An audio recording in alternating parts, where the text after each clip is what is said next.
Hi, I'm Weston. I love talking about the Astros, and I'm here to talk about game 150 of the regular season. The Astros win 10-0 over the Los Angeles Angels. And to couple with that, the A's lost to the Mariners this evening, which means the magic number to win the AL West is now 6. We are very, very, very close to it, guys. It's right upon us. So, the Astros completely dismantle the Los Angeles Angels, a 10-0 thrashing at the hands of the Astros, which really makes up for yesterday where it was this really tight game, and tonight they just kind of stomp all over them behind an incredible pitching performance of Marwin Gonzales, which, magnificent night for him, but there's the offense to talk about. And, I mean, first batter, Jose Altuve gets the night off. We're going to put the other Jose in there. Jose Siri fills in for him in the leadoff spot, giving Altuve some rest right before the playoffs start because we're coming down the line for them. And Jose Siri pimps one 426 feet, I think 106 or 107 off the bat. A rocket into left field, puts him up 1-0 immediately as the game starts.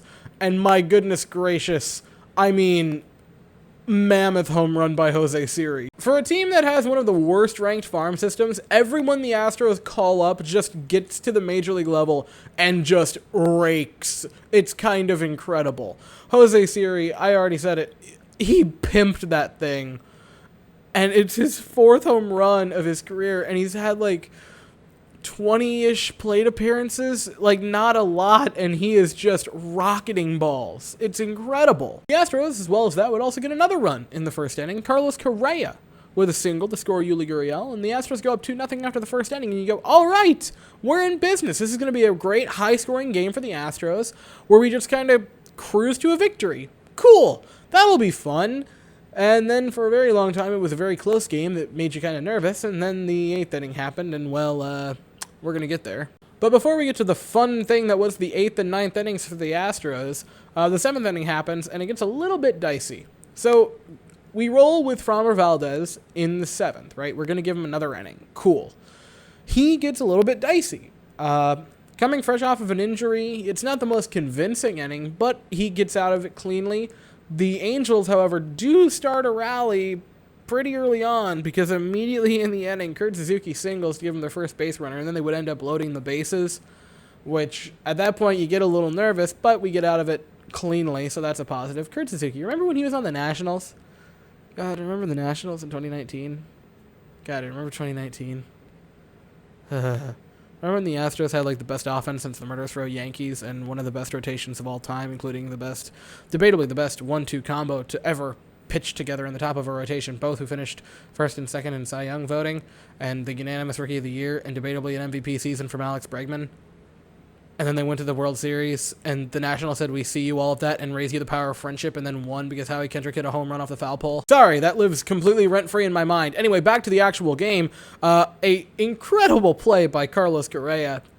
Great pick on a one-hopper rocket. Just gets the runner.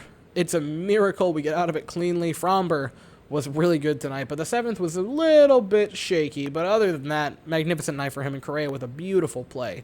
And then we hit on to the 8th and 9th innings, which for the Astros, they basically just said, all right, time for the offense to completely crush you under our thumb. After a quick 1-2-3 inning by Brooks Raley, his 8th consecutive scoreless appearance, by the way, the Astros pick up right where they left off in the 9th inning. Yordan Alvarez, a rocket of a double. I believe it was hit 112 off the bat, which Yordan Alvarez makes no sense because he'll hit a ball at like 112 and you're like, oh, that's a really well struck ball. Oh, it's the second hardest hit ball of the evening for him. Yeah, that makes sense. Seriously, there are games where Yordan Alvarez will hit a ball at like 105 off the bat and you're like, that's kind of weak contact for him. And we just kind of forget that like Yordan Alvarez is such a crazy good talent, and the way he just hits missiles constantly isn't a normal thing for someone who's 24 and in basically his second major league season. We just kind of casually forget that that's not normal, but for Yordan Alvarez, it is.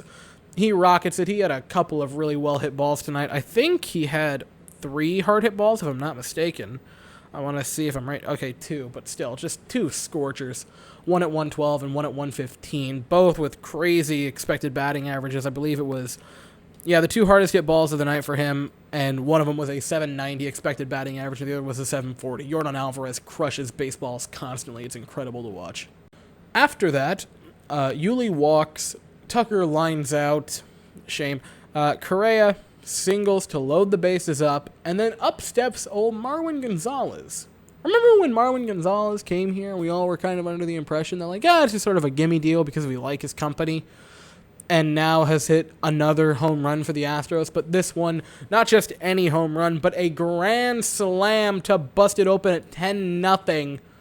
Marwin Gonzales, man. Marwin Gonzales spent 77 games with the Boston Red Sox, 271 plate appearances with them this season, and hit 2 home runs in 7 games with the Astros, and about 21 plate appearances. He now has 3 home runs. One of them is a grand slam.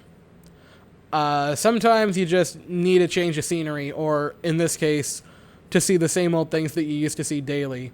And he's back, and I mean, I don't know if it's fair quite yet to say he's back to form because, he's still, other than home runs, he's not hitting a ton, but he's just another incredible piece of depth coming off the bench for the Astros. It's incredible, the depth they have.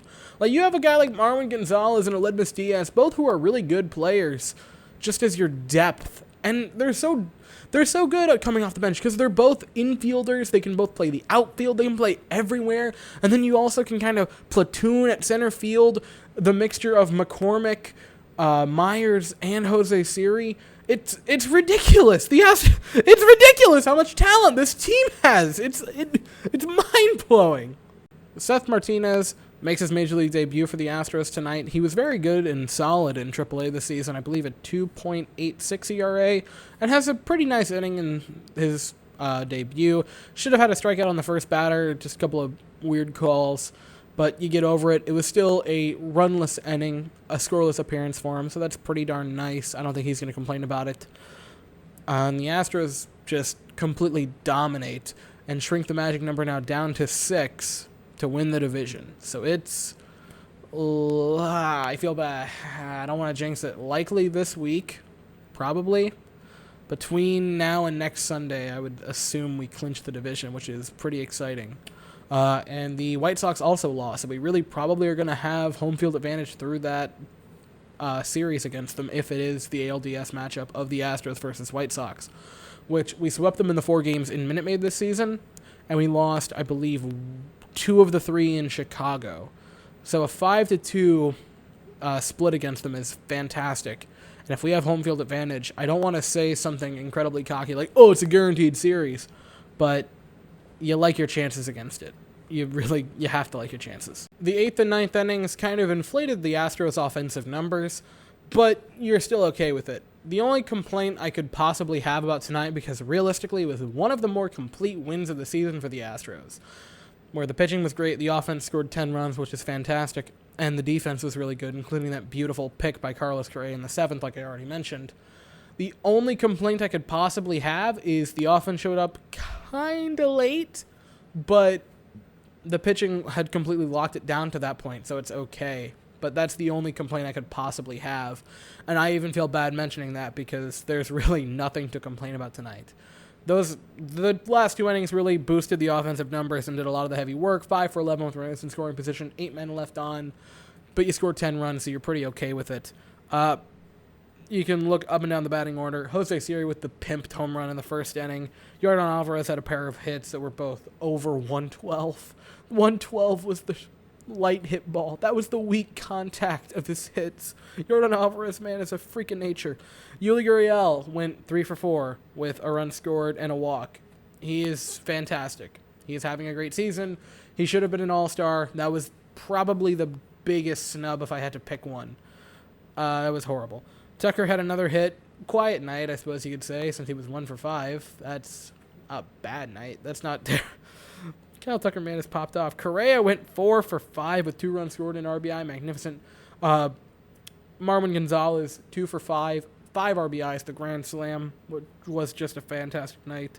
Maldonado had a pair of hits and 3 RBIs. He had a really nice night as well. I believe he had 3 hard hit balls himself, so that was pretty good.